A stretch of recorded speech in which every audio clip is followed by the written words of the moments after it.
क्या आप भी दिन रात मेहनत करके थक चुके हैं? क्या आपको भी ऐसा लगता है कि पैसा कमाने के लिए खुद को खोना ज़रूरी है? तो रुक जाइए, क्योंकि आज जो आप सुनने जा रहे हैं वो आपकी सोच बदल देगा।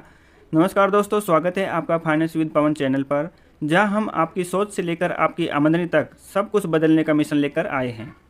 आज हम लेकर आए हैं एक ऐसी ऑडियो बुक जिसका नाम है the lazy billionaire secret rules they never told you, यानी आराम से अमीर बनने वाले उन राजों की किताब जिनके बारे में किसी ने कभी बताया ही नहीं। और हाँ, ये सिर्फ किताब की साधारण समरी नहीं है, ये एक माइंडसेट का झटका है, एक सोच का क्रांतिकारी बदलाव है। इस वीडियो में हम बात करेंगे उन 8 गहरे रेशियो की जिनकी वजह से अरबपति लोग मेहनत नहीं, सिस्टम पर भरोसा करते हैं। तो इस वीडियो को आखिर तक जरूर सुनिए, क्योंकि हर पॉइंट आपके सोचने का तरीका बदल देगा।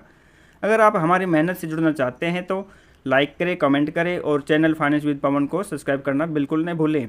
चलिए अब शुरू करते हैं ये ज़बरदस्त सफ़र, एक ऐसे इंसान की कहानी जो मेहनत से नहीं, सोच और सिस्टम से बना, द लेजी बिलियनियर। अध्याय 1, सोच में बदलाव, मेहनत से नहीं सिस्टम से आगे बढ़ो। हमेशा ये सिखाया गया कि ज़्यादा मेहनत करो तभी कुछ मिलेगा, पर कभी किसी ने ये नहीं बताया कि अगर सोच गलत है तो मेहनत भी तुम्हें थका देगी, सफल नहीं बनाएगी। दोस्तों, एक समय था जब मैं भी यही सोचता था, सुबह 8 बजे से रात 10 बजे तक काम करूंगा तो अमीर बन जाऊंगा, लेकिन सालों मेहनत करने के बाद भी मैं वहीं खड़ा रहा। फिर एक दिन मैंने एक लाइन पढ़ी, the rich don't work hard, they build systems that work hard for them, यानी अमीर लोग खुद नहीं भागते, वो ऐसे सिस्टम बनाते हैं जो उनके लिए दौड़ते हैं। सोच में बदलाव कहाँ से शुरू होता है? सोचिए, एक आदमी दिन भर खेत में हल चला रहा है और दूसरा ट्रैक्टर से वही काम 1 घंटे में कर रहा है। क्या आप कहेंगे कि जो खेत में पसीना बहा रहा है वो ज़्यादा समझदार है? नहीं, यहाँ मेहनत नहीं, सोच की चतुराई फर्क लाती है। जो लोग सोचते हैं कि ज़्यादा समय लगाना ज़्यादा पैसा, वो असल में पैसे के लिए ही गुलाम बन जाते हैं। और जो सोचते हैं कैसे ऐसा सिस्टम बनाऊं जो मेरे बिना भी चल सके, वही असल मायनों में आज़ाद और अमीर बनते हैं। आपने कभी नेटफ्लिक्स के मालिक को दिन रात स्क्रीन पर बैठे देखा है? नहीं, क्योंकि उन्होंने एक ऐसा सिस्टम बनाया है जो हर सेकंड कमाई करता है, चाहे वो सो रहे हो, घूम रहे हो या कॉफ़ी पी रहे हो। दूसरी तरफ एक ट्यूटर है जो हर क्लास खुद लेता है, वो जितनी बार पढ़ाएगा उतनी बार कमाएगा, अगर बीमार पड़ गया तो कमाई बिल्कुल बंद। ये फ़र्क है काम करने और सिस्टम बनाने की सोच में। तो इस अध्याय का सार है, मेहनत ज़रूरी है, लेकिन सोच के बिना मेहनत सिर्फ थकावट है। अमीर बनने की दिशा तभी बदलेगी जब आप काम नहीं सिस्टम पर फोकस करेंगे। अपने समय को बेचने के बजाय ऐसा ढांचा बनाओ जो समय के साथ बढ़ता जाए। आज से खुद से ये सवाल पूछो, मैं जो कर रहा हूँ क्या वो दोहराने लायक सिस्टम है? अगर जवाब नहीं तो रुकिए, सोचिए और नई दिशा चुनिए। दुनिया मेहनत करने वालों को नहीं, स्मार्ट सिस्टम बनाने वालों को याद रखती है। और दोस्तों, अगले अध्याय में हम जानेंगे कि अरबपति समय से पैसा कैसे खरीदते हैं और कैसे बनते हैं वो टाइम के मालिक। अध्याय 2, समय का मालिक बनो, टाइम फ्रीडम की असली ताकत। पैसा दोबारा कमाया जा सकता है, लेकिन समय एक बार गया तो वापस नहीं आता। कई लोग कहते हैं, भाई साहब मेरे पास टाइम नहीं है, और यही एक वाक्य उन्हें गरीब बनाए रखता है। गरीब इंसान पैसे के पीछे भागता है, अमीर इंसान समय को पकड़ता है। समय के मालिक कैसे बनते हैं? एक अरबपति और एक ऑटो वाले के पास दिन में 24 घंटे ही होते हैं। फ़र्क सिर्फ इतना है कि अरबपति हर सेकंड को लेवरेज करना जानता है। उसने ऐसा सिस्टम, ऐसी टीम, ऐसी टेक्नोलॉजी बना रखी होती है जो उसके बिना भी काम करती है और हर सेकंड कमाई लाती है। वही एक आम इंसान रोज़ अपनी ऊर्जा बेचता है। वो काम तभी करता है जब खुद मौजूद होता है। मान लीजिए रामू चाय बेचता है, सुबह 7 से रात 10 बजे तक दुकान खोलता है, तब जाकर 800 रुपये कमाता है। अब वही पास में एक ऑनलाइन चाय ब्रांड खोलता है जो इंस्टाग्राम पर चलता है, ऑनलाइन ऑर्डर्स लेता है और डिलीवरी बॉय भेजता है। रामू अब सिर्फ दिन में 2 घंटे काम करता है, बाकी का काम उसका सिस्टम करता है। अब बताइए, असली समय का मालिक कौन है? जवाब है, जिसने काम नहीं, सिस्टम और समय का इस्तेमाल करना सीख लिया। Time is not money, time is life. अमीर लोग समय को खर्च नहीं करते, वो समय को इन्वेस्ट करते हैं। वो कहते हैं, अगर कोई चीज़ मुझसे बेहतर कर सकता है तो मैं उसे डेलीगेट करूँगा ताकि मेरा समय बचे। तो हमें क्या करना है? हर दिन में 1 घंटा सिर्फ सोचने में लगाइए, कैसे मैं अपने समय को मल्टीप्लाई कर सकता हूँ। रिपीटेटिव कामों को ऑटोमेट किए, व्हाट्सएप का ऑटो रिप्लाई से लेकर ईमेल्स शेड्यूलर तक। जो काम दूसरे कर सकते हैं वो दूसरों को दीजिए, खुद केवल डिसीजन लेने वाले काम कीजिए। एक पेन उठाइए और लिखिए, आज मैं कौन कौन से काम खुद करता हूँ जिन्हें किसी और को दिया जा सकता है। फिर एक एक करके उन्हें आउटसोर्स कीजिए, क्योंकि जब आप छोटे छोटे कामों में उलझे रहेंगे तब तक बड़े सपने सिर्फ सपने ही रहेंगे। समय की कीमत वो नहीं समझता जो हर दिन उसे बेच रहा होता है, समझता है वो जो हर दिन उससे अमीर बन रहा होता है। तो दोस्तों, ये था अध्याय 2, और अगले अध्याय में जानेंगे कैसे एक अरबपति खुद काम नहीं करता बल्कि एक ऐसा सिस्टम बनाता है जो खुद चलता है। अध्याय 3, सिस्टम की शक्ति। खुद काम मत करो, सिस्टम बनाओ। सिस्टम बनाओ ताकि आप काम से आज़ाद हो सको, न कि उसमें कैद। दुनिया उन्हीं को याद रखती है जिन्होंने सिस्टम बनाए। अकेले मेहनत करने वाले थक जाते हैं, पर सिस्टम से चलने वाले कभी रुकते नहीं। एक समय था जब मैं खुद हर काम में घुसा रहता था। ईमेल खुद भेजता था, थंबनेल खुद बनाना, वीडियो खुद एडिट करना, हर छोटी बात पर खुद निर्णय लेना। कहने को तो ये हार्ड वर्किंग था, लेकिन सच में था कि मैं एक जिंदा मशीन बन गया था। सिस्टम क्यों ज़रूरी है? जब आप खुद हर चीज़ करेंगे तो आपकी क्षमता 100 में से सिर्फ 100% तक ही रहेगी, लेकिन जब आप सिस्टम बनाते हैं तो आपकी क्षमता 100 से बढ़कर 1000 गुना हो जाती है, क्योंकि अब आपके साथ लोग, तकनीक और समय सब काम कर रहे होते हैं। अमीर लोग खुद काम नहीं करते, वो काम करवाने का सिस्टम बनाते हैं। और सिस्टम सिर्फ मशीन नहीं होते, वो हो सकते हैं। मान लीजिए एक महिला हर दिन केक बनाकर बेचती है। वो खुद बेकिंग करती है, पैकिंग करती है, डिलीवरी तक जाती है, लेकिन उसका व्यापार कभी बड़ा नहीं होता। अब वो क्या करती है? एक रेसिपी गाइड बनाती है, 2 लोगों को ट्रेनिंग देती है, एक ऑनलाइन ऑर्डर फॉर्म बनाती है और डिलीवरी पार्टनर को जोड़ लेती है। अब वो खुद नहीं, उसका सिस्टम काम करता है और उसके पास समय होता है नई सोच और नई ग्रोथ पर ध्यान देने का। यही वो ताकत है जो मेहनत को, मशीन और इंसान को स्मार्ट लीडर बना देती है। सिस्टम बनाने के 3 नियम हैं। पहला, जो काम आप रोज़ करते हैं उसका एक स्टेप बाय स्टेप प्रोसेस बना लीजिए। दूसरा, उसे रिपीट करें, रिफाइन करें और फिर ऑटो या डेलीगेट करें।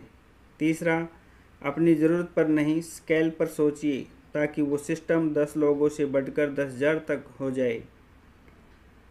आज ही बैठकर सोचिए, मैं जो रोज़ करता हूँ उसमें से क्या चीज़ें मैं ऑटोमेट या डेलीगेट कर सकता हूँ।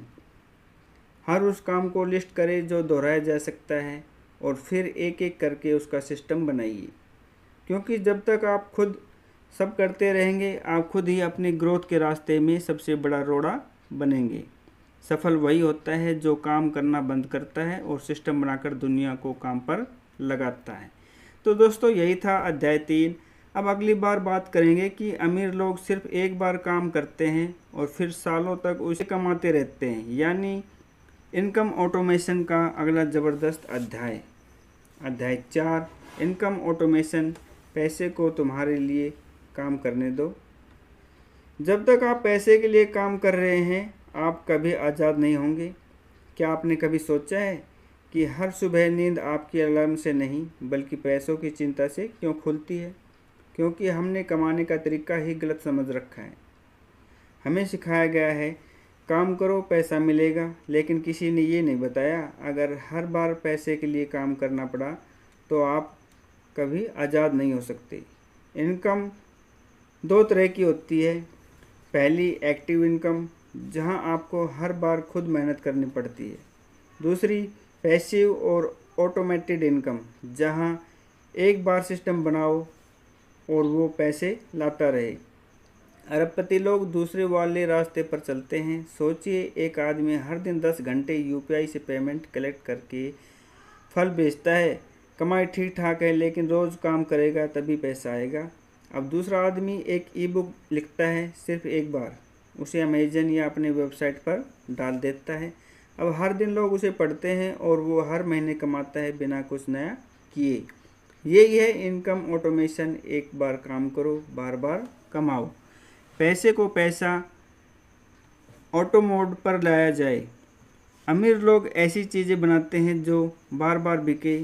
Course, digital products, membership subscription, real estate, rent, affiliate link, YouTube video जो हर दिन रेवेन्यू लाए। उन्हें हर दिन मेहनत नहीं करनी पड़ती क्योंकि उनकी मेहनत सिस्टम में बदल चुकी होती है। इनकम को ऑटोमेट करने के 3 ज़रूरी नियम हैं, जिसमें से पहला है ऐसा प्रोडक्ट या सर्विस बनाओ जो रिप्लिकेट हो सके, यानी कि बार बार बिके। दूसरी, सेल्स, डिलीवरी और सपोर्ट, इन तीनों को ऑटोमेट करने के टूल सीखो। तीसरा, बात में मेहनत ज़रूर लगेगी लेकिन ध्यान लॉन्ग टर्म रिटर्न पर रखो। आज खुद से एक सवाल पूछिए, अगर मैं बीमार पड़ गया तो क्या मेरी इनकम जारी रहेगी? अगर जवाब नहीं है तो समझिए आपकी कमाई अभी भी आपकी फिजिकल मेहनत पर टिकी है। और जब तक आप हर दिन खुद को बेचते रहेंगे, पैसा आपका मालिक बना रहेगा, आप उसका नहीं। एक लेजी बिलियनर कभी आलसी नहीं होता, वो सिर्फ समझदार होता है। वो एक बार सोचता है और फिर सिस्टम बनाकर सालों तक कमाता है। तो दोस्तों, यही था अध्याय 4। अब अगले अध्याय में जानेंगे कि अरबपति खुद सब कुछ नहीं करते, वो जिम्मेदारियां बांटते हैं और दूसरों के समय से अमीर बनते हैं, यानी डेलीगेशन की ताकत। अध्याय 5, माइंडसेट ऑफ डेलीगेशन। सब कुछ खुद मत करो। अगर आप सब कुछ खुद कर रहे हो तो शायद आप अपनी कीमत खुद कम कर रहे हो। हमारे भीतर कहीं ना कहीं ये जिद होती है कि मुझसे बेहतर कोई नहीं कर सकता, लेकिन यही सोच हमें रोकती है, थकाती है और छोटा बनाकर रख देती है। बहुत समय तक मुझे भी लगता था कि अगर मैं खुद करूँगा तो ही परफेक्ट होऊंगा। इस सोच ने मुझे परफेक्शन तो नहीं दिया, बस हर दिन की थकान, तनाव और काम का पहाड़ दे दिया। और तब मुझे एक लाइन ने झकझोर दिया, the real leader is not the best door, he is the best delegator. यानी असली लीडर वो नहीं जो सब कुछ खुद करता है, असली लीडर वो है जो सही काम सही इंसान को सौंपता है। डेलीगेशन डर नहीं, समझदारी है। हम सोचते हैं कहीं गलती ना हो जाए, कोई काम बिगाड़ ना दे, सब कुछ मेरे जैसा नहीं कर पाएंगे, लेकिन ये सब डर है ग्रोथ की रुकावटें। डेलीगेशन का मतलब सिर्फ काम देना नहीं है, ये भरोसा करना है कि टीम भी सपनों में बराबर की हिस्सेदार है। मान लीजिए आप एक यूट्यूबर है, आप खुद स्क्रिप्ट लिखते हैं, रिकॉर्डिंग करते हैं, वीडियो एडिट करते हैं, थंबनेल बनाते हैं, एसईओ करते हैं, कमेंट्स का जवाब देते हैं। तो सोचिए आप एक यूट्यूबर नहीं, एक गुलाम हैं अपने ही चैनल के। अब ज़रा सोचिए, स्क्रिप्ट के लिए एक राइटर, एडिटिंग के लिए एक फिलोसोफर, एसईओ के लिए एक एक्सपर्ट, और आप सिर्फ सोचने और बोलने का काम करो। तब आप मालिक बनते हैं, तब आप फ्री होते हैं ग्रो करने के लिए। डेलीगेशन से क्या बदलता है? आपका समय मूल्यवान कामों में लगता है। टीम की ताकत से आपकी स्पीड और स्केल बढ़ता है। आप थकते नहीं, सिर्फ दिशा दिखाते हैं। और याद रखिए, आपका काम सब कुछ खुद करना नहीं है, आपका असली काम है वो करना जो सिर्फ आप कर सकते हैं। आज एक पेपर पर लिखिए, मेरे कौन कौन से काम कोई और मुझसे बेहतर कर सकता है। उन कामों को किसी भरोसेमंद व्यक्ति को सौंपिए। भले ही शुरुआत में थोड़ा इनपरफेक्ट हो, लेकिन समय के साथ वो काम आपसे भी बेहतर हो सकता है। डेलीगेशन कमजोरी नहीं है, ये वो रास्ता है जहाँ से एक मेहनती इंसान एक समझदार लीडर भी बन सकता है। तो दोस्तों, ये था अध्याय 5, और अगले अध्याय में हम जानेंगे एक और क्रांतिकारी सोच कि अरबपति रिजल्ट पर नहीं, प्रोसेस यानी सिस्टम पर ध्यान देते हैं, क्योंकि अगर सिस्टम सही है तो रिजल्ट अपने आप आएगा। अध्याय 6, रिजल्ट नहीं सिस्टम पर फोकस करो। गोल पे नहीं, रास्ते पे फोकस करो, मंजिल खुद ब खुद पास आ जाएगी। हम सबको रिजल्ट चाहिए, बड़ी गाड़ी, बड़ा घर, मोटा बैंक बैलेंस, लेकिन सवाल यह है कि क्या हम वो सिस्टम बना रहे हैं जो इन सब तक ले जा सके। हर कोई कहता है मुझे करोड़पति बनना है, मुझे फ्रीडम चाहिए, मुझे पैसिव इनकम चाहिए, लेकिन सिर्फ चाहने से कुछ नहीं होता। अगर रोज़ की आदतें, सोच और एक्शन उस दिशा में नहीं जा रहे हैं तो ये सपने सिर्फ फ्रस्ट्रेशन बनकर रह जाएंगे। रिजल्ट की चिंता क्यों धोखा है? जब आप सिर्फ रिजल्ट पर ध्यान देते हैं, आप हर वक्त बेचैन रहते हैं, आप जल्दबाज फैसले लेते हैं, आप तब हार मान लेते हैं जब रिजल्ट तुरंत नहीं दिखता। लेकिन जब आप सिस्टम पर ध्यान देते हैं, आप कंसिस्टेंट रहते हैं, आप इम्प्रूवमेंट पर फोकस करते हैं, और फिर एक दिन रिजल्ट खुद चलकर आपके पास आता है। मान लीजिए एक लड़का जिम जाता है और हर दिन शीशे में खुद को देखता है, आज मेरा शरीर बदल रहा है। अगर नहीं बदला तो वो छोड़ देता है। दूसरा लड़का एक सिस्टम बनाता है, हर दिन एक टाइम पर उठता है, एक ही डाइट फॉलो करता है, एक जैसी एक्सरसाइज, और हर हफ्ते प्रोग्रेस नोट करता है। 1 महीने में फ़र्क आना शुरू होता है, 3 महीने में शरीर बदलना, और 1 साल में लोगों का नज़रिया बदल जाता है। यही फ़र्क है रिजल्ट चाहने और सिस्टम पर चलने वालों में। सिस्टम क्या होता है? सिस्टम का मतलब है एक दोहराने योग्य प्रोसेस जिसका हर दिन पालन किया जाए, जो धीरे धीरे आपको उस दिशा में ले जाए जहां आप जाना चाहते हैं। एक अच्छा सिस्टम कभी आपको थकाता नहीं, वो आपको डिसिप्लिन और डायरेक्शन देता है। आज बैठिए और अपने गोल के लिए एक सवाल पूछिए, मैंने कौन सा सिस्टम बनाया है जो मुझे रोज़ उस गोल के लिए तैयार करता है। अगर जवाब कुछ नहीं है तो समझ लीजिए अभी आप सिर्फ ख्वाब देख रहे हैं, उन्हें पाने की कोई मशीनरी आपके पास नहीं है। सक्सेसफुल लोग अपने भाग्य पर नहीं, अपने बनाए सिस्टम पर भरोसा करते हैं, क्योंकि रिजल्ट भावनाओं से नहीं आता, वो एक रिपीटेबल सिस्टम से आता है। तो दोस्तों, ये था अध्याय 6 और अगले अध्याय में हम जानेंगे असफलता से डरने की नहीं, उससे सीखने की सोच, यानी गलतियों से सीखो, दोहराओ मत। अध्याय 7, गलतियों से सीखो, दोहराओ मत। फेलियर का मतलब ख़त्म नहीं होता, वो तो एक संकेत होता है सीखने और बेहतर बनने का।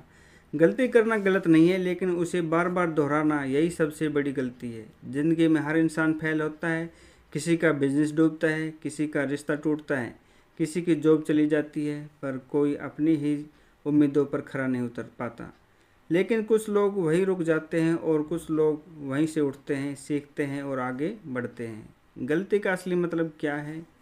गलती आपको ये बताती है कि आपको क्या मिस किया, कहाँ ध्यान नहीं दिया और अब आपको क्या सुधारना है। गलती एक आईना है जो आपके काम के अंदर छिपी कमजोरी को दिखाता है। सोचिए, एक ट्रेडर है जो बार बार वही गलती करता है।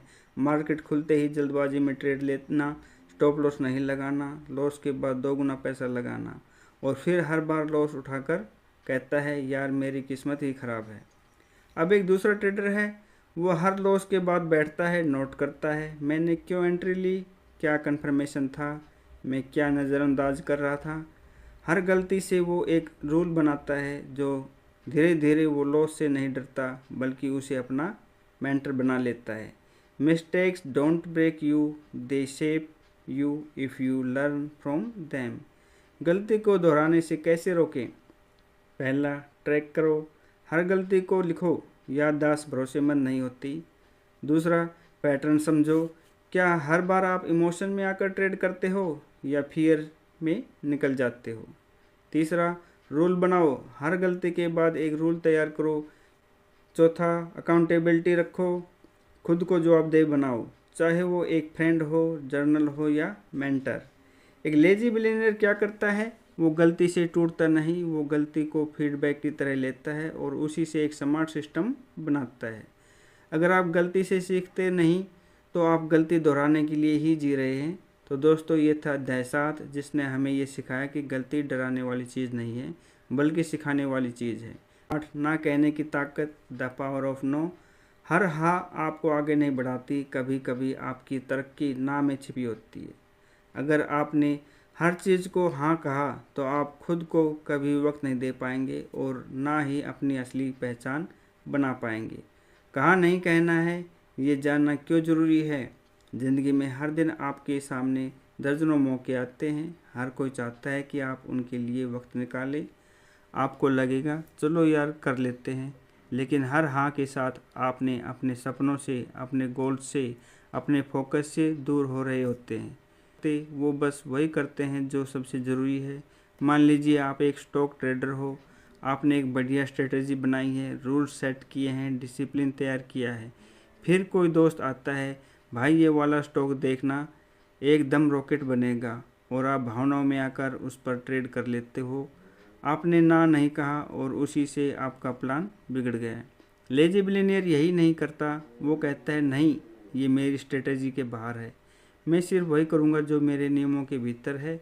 ना कहना क्यों इतना मुश्किल होता है? हमें डर लगता है कि लोग बुरा मान जाएंगे, हम सोचते हैं कि हम मौके मिस कर देंगे, हमें लगता है कि सिस्टम यस मैन बनने से हम पसंद नहीं किए जाएंगे। लेकिन सच्चाई यह है, लोग आपको तब ज़्यादा सम्मान देंगे जब आप खुद की सीमाएं तय कर पाओगे। ना कहने की कला कैसे सीखें? पहले अपने गोल को जानो, हर चीज़ को तब तक ना कहो जब तक वो गोल को सपोर्ट नहीं करे। दूसरा, बिना बहाने के मना करना सीखो, माफ़ कीजिए ये मेरी प्राथमिकता नहीं है इस समय। तीसरा, खुद से भी ना कहना सीखो, जब आपका दिमाग कहे बस एक बार इंस्टाग्राम देख लेते हैं, तो आप कहे नो, मेरा ध्यान इस वक्त कहीं और है। चौथा, हर हाँ की कीमत समझो, हर बार हाँ कहने का मतलब है आप कहीं ना कह रहे हो, शायद अपनी नींद, सेहत या खुद के समय को। लेजी बिलियनर क्या करता है? वो डिस्ट्रैक्शन को ना कहता है, वो बेवजह की मीटिंग को ना कहता है, वो किसी भी चीज़ को ना कहता है जो उसकी ग्रोथ को नहीं बढ़ा रही। वो जानता है कि हर ना उसे एक बेहतर हाँ के करीब ले जाता है। तो अब आपसे सवाल है, क्या आप उन चीज़ों को मना कर सकते हो जो आपको अच्छा महसूस कराती है पर आगे नहीं बढ़ाती? सक्सेसफुल बनना है तो हाँ से ज़्यादा ना की आदत डालो। दोस्तों, द लेजी बिलियनियर की इस आखिरी सीख में हमें ये समझ आता है कि कभी कभी तरक्की किसी और को कुछ नया देने में नहीं, बल्कि खुद से कुछ छीनने में होती है। बेवजह की चीज़ें, बेफालतू रिश्ते और बेमतलब की हाँ। अगर आपने ये अध्याय जो 8 पूरे दिल से सुने हैं तो यकीन मानिए अब आप पहले जैसे नहीं रहे। आप में अब वो सोच पैदा हो चुकी है जो एक लेजी इंसान को भी बिलियनियर बना सकती है। दोस्तों, आपने अभी सुनी द लेजी बिलियनियर की पूरी ऑडियो बुक समरी। ये सिर्फ एक किताब नहीं थी, ये एक आईना था जो हमें दिखाता है कि सफलता पाने के लिए हर वक्त दौड़ना जरूरी नहीं होता। कभी कभी सोच बदलने से भी ज़िंदगी बदल जाती है। इस किताब ने हमें सिखाया, जब सब भाग रहे हों तब रुकना भी एक हिम्मत है। हर चीज़ को हाँ कहना ग्रेटनेस नहीं, डिस्ट्रैक्शन है। कम करने में ही ज़्यादा की ताकत छुपी होती है और सबसे बड़ा सबक ना कहना सीखना ही सच्चा यश है अपने सपनों के लिए। अगर इस समरी ने आपकी सोच में थोड़ी भी हलचल मचाई हो तो अपने दिल की बात कमेंट में ज़रूर लिखिए। शायद आपकी एक लाइन किसी और की ज़िंदगी बदल दे। इस वीडियो को अपने उन दोस्तों तक जरूर पहुँचाइए जो हर दिन खुद से हारते हैं पर एक किक की तलाश में हैं। और अगर आप चाहते हैं हर हफ्ते ऐसी ही ज़िंदगी को बदल देने वाली किताबों की कहानियाँ, तो चैनल को सब्सक्राइब कीजिए फाइनेंस विद पवन पर। आखिर में सिर्फ इतना कहना चाहूँगा, आपने ये समरी पूरी सुनी, इसके लिए दिल से धन्यवाद, क्योंकि बदलना वहीं शुरू होता है जहाँ इंसान खुद को सुनने लगता है। मिलते हैं अगली किताब में एक नए विचार के साथ। तब तक के लिए सोचते रहिए, सीखते रहिए और बढ़ते रहिए।